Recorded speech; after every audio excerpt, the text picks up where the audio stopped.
place to catch up with friends, relax in a friendly atmosphere and enjoy great service and food, then Buckley's can offer a fun evening that the whole family can enjoy. In our bistro you can enjoy a selection from our extensive menu, including family favourites. On those sunny days, our alfresco is the perfect setting to enjoy a meal, catch up with friends or watch your favourite sport on 2 large plasma TVs. Having a special occasion can be made easy by hiring our newly renovated function rooms. Buckley's, a venue of class that provides all your entertainment and function needs. Welcome back again, yes, and of course we have big footy auction on this afternoon and tomorrow at St Albans Park, but of course before we talk about all of that going on this afternoon and tomorrow, it's time for Dale's Under-18 segment, and we get to find out about how the North Geelong Footy Club is going to front this week, their first appearance in the finals, Dale. Yes, no, Dick, they'll get a chance to show their wares out in front of everybody this weekend, but Saturday's game was against Werribee and East Geelong, and Werribee came out winners there, 4-6-30. They defeated East Geelong 3-8-26, and goal kickers for Werribee, Camilleri with 1, Contos Dejus, whatever his name is that's the way. He got 1, Gamble 1, and Doherty got 1. Their better players were Gamble, Jay Camilleri, Hamilton, Doherty, and Jay Williams. And for East Geelong, Ververs, Bowman and Tresize, their goal kickers. Better players, Bowman, Williams, DeRosso, Nolan, Ververs and P. Quarrell. And so that Quazza. Yes, Quazza, he was in there. You're an idiot. Yes. Yeah, thank you very much. You are an idiot. Bannockburn played Corio on Sunday in the elimination final, and Bannockburn ran out winners 10-8-68 to defeat Corio 6-1-37. Bannockburn goals was Biggs with 4, Rayner 2, Primer, Knight, O'Brien and Keys with 1.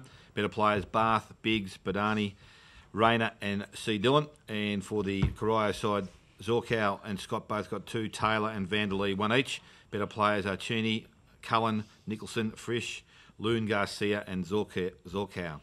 Next week, Dick, the mighty Magpies. I should say this afternoon. This afternoon. Shortly. In half an hour's time. North Geelong versus Werribee. And winner, obviously, to go straight through to the grand final. Ooh. And on Sunday, tomorrow, East Geelong play Bannockburn. So, an interesting afternoon of football. And Daisy Parker, the North Geelong sensation half-forward flanker, far forward, or goal sneak will be in the side. He plays off a half-back and ruck rows and changes. Yeah, no, they run a few through the middle of the ground, so... Oh, the forward line will be right for him. No, I said he'd kick a lot of goals in the forward line. He gets forward, that's what I'm saying. He changes on the ball. Yeah, exactly. He's sort of like an all-rounder, a bit like myself. Thank you very much. Except I'm all-round. That's exactly right. Unbelievable. Okay, thanks, Dale. And of course, Dale will be back next Saturday morning with Dale's Under-18 segment. Now, we've got finals action on this afternoon in the junior footy and the Geelong Junior preliminary final weekend, under-14s and under-16s at Grovedale on Saturday, which is, of course, today, and Bannockburn tomorrow on Sunday. North Geelong under-16s are already through to the grand final, and next Saturday, the grand final will be, for that particular footy, will be at St Joey's. So the Catholics get a run next Saturday as well. That'll be absolutely fantastic. Well, have we got a round of footy on for you this weekend? It is unbelievable. It's first semi-final, second semi-final weekend. And the big one out at St Albans Park this afternoon is the East Geelong Eagles. Yes, the East Geelong Eagles. Is that today? I hope it is today, not tomorrow. You've got it right. East Geelong Eagles. On top of the ladder, and they have the right now to challenge the other sides coming through for the finals action against the Belpost Hill Panthers, who were absolutely sensational last week at Osborne Park against the Tommy Tigers. And Dale, this is going to be a beauty because we see for the first time just how good East Geelong handle the finals campaign. Yeah, no, you're right there, Dick, and I think this will be a preview for the final in about 2 or 3 weeks' time. I think that whatever the losers will come back and play them again. So it's going to be a great contest, and we know that I suppose Belpost still played some pretty good football right through the course of the game, and the bloke down the end of the table, he called the game halfway through the second quarter on Saturday, and he was pretty confident with it, and he was pretty well right too, other than the poor kicking for Thompson. Fat lady thing? Oh, yeah, he was. We actually went looking for you. Or Jason? We went looking for you. Oh, funny. No, that's very good. But, no, look, they played pretty good football, Belpost Hill. They had good winners all over the ground. Their running players are their keys to their side, and they're able to switch Robbie Mason through the middle. Nathan Lewis goes in there for a while. Sean Lewis, Jamie Piles, another one. So they've got plenty of guys up forward. The only question today I've got to Dick is whether Big Justin Tarr will play forward or whether he'll go back and take on Adam Scroblake at full forward, because they got a fairly big tall forward line with McInnes playing centre half forward. They can rotate Closter and also Cameron. He can ruck. He rucks all day. But who's the bloke plays in the wing? Last time we played. Dean O'Hara. He's another bloke, and they're all talls. Pat Hoey's the bloke that seems to have gone missing over the last 3 or 4 weeks. But look, this is going to be a great contest, and look, for mine, East Geelong, probably, if the conditions are fine and the weather's really, really good, I think they're a real favour. But if the wind turns like it has been, I think Belpost Hill. Indeed. So Belpo still for you, Dale. That'll be interesting indeed. And of course, Jake. The wind blows. Thank you very much. Jake, of course, every side has a key player that they really are looking forward to big finals action out of. And there's no doubt that the key to East Geelong's success this year relies heavily on one man, and that's Adam Scroblack. Yeah, I suppose that's a fair call, but they've got plenty of other talent in their side, and I suppose that's why they've won their last 14 games in a row, and if they can win today, it'll be 15 straight for the Eagles. So cool.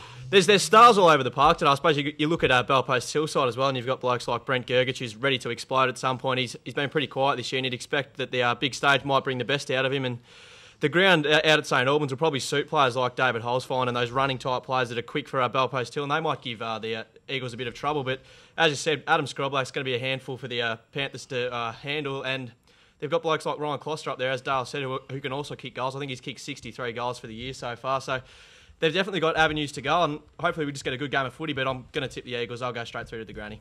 Indeed. Okay, Jason, East Geelong, Belpost Hill. Not many times these sides have met in finals, but good to see East Geelong in there with a crack this year. And, of course, Belpost Hill probably reckon they've pretty confident at the moment after beating an undermanned Thompson side last week. Oh, I think so. I really think that the defence will win the premiership this year. I think if you ask Adam Scroblack, we talk about him and we talk about their forward line, we talk about their midfield, but I really think their back six is where they're going to win it. They're very underrated. Simon Primke made the team of the year as a centre-half back. And then I think they had, they've got blokes like Denham Hayter and Michael O'Leary and Robbie Cuttajar, who have been cleaned up there by Costello. Players who don't really get a lot of attention in the side. But I think they could be the difference between whether they win or lose. I would love to see Brent Gergich play on Scroblack. I reckon that would be an absolutely sensational matchup. I wonder whether Robbie May will do it. I think East Geelong might win as well. Their window of opportunities here, I think they'll be filthy still from 2 years ago. They didn't win the grand final, and I think they're primed. They have to be primed this afternoon. A lot of people over the years, Dale, have said that Belpost still do struggle in the finals, but this is an opportunity for them to really show that they can do something, and particularly if they can knock off East Geelong, one would have to think that they would go in pretty well favourites to have a crack at that flag. Yeah, well, look, all but 15 minutes last year, I suppose you would have thought that they were going to win the game. They got themselves into a position to it, and all of a sudden the momentum stopped, and that was only through, as we spoke about last week, Maharis getting his hands on ball, Christian Hyland getting his hands on ball, and the two McLeods got hands on ball, and it was just some clean play that actually broke them. But, look, we just know that Belpost Hill, as I said, the conditions are going to play a big part. If it's windy, it might give them a chance to bring the ball to the ground. And I think Belpost Hill, once that ball's on the ground, are a better side than East Geelong. But look, you mentioned those blokes. Robbie Chamberlain was a sensation. He's had a good year. He kicks the ball a long way and uses it very well. So they've got a number of players that they can put through the middle, and I think both sides are pretty evenly matched. I suppose the matchups is going to be Mark Vetter's going to have a big job if Justin Tarr does stay forward, so he's another one. But he does that job pretty reliably back there for East Geelong. I reckon it's going to be a great contest, and the conditions are going to be the ones that's going to decide for me this afternoon once we get out there. Yeah, it'll be a great game indeed. And of course, this afternoon's action and tomorrow afternoon's action, of course, can be heard on 94.7 The Pulse, your home of local football. 1:30 this afternoon, 1:30 tomorrow afternoon. Of course, here the boys give a blow-by-blow description of these two great games. We're going to take a short break. When we come back, we'll talk about all the action on out of Stormers Park. Tomorrow's game, the big one. Thompson Tigers and the Bannockburn Tigers. One thing we know for sure, it'll be a Tiger victory somewhere along the line. Back after this. The place to catch up with friends, relax in a friendly atmosphere and enjoy great service and food. Then Buckley's can offer a fun evening that the whole family can enjoy. In our bistro you can enjoy a selection from our extensive menu, including family favourites. On those sunny days, our alfresco is the perfect setting to enjoy a meal. Catch up with friends or watch your favourite sport on 2 large plasma TVs. Having a special occasion can be made easy by hiring our newly renovated function rooms. Buckley's, a venue of class that provides all your entertainment and function needs.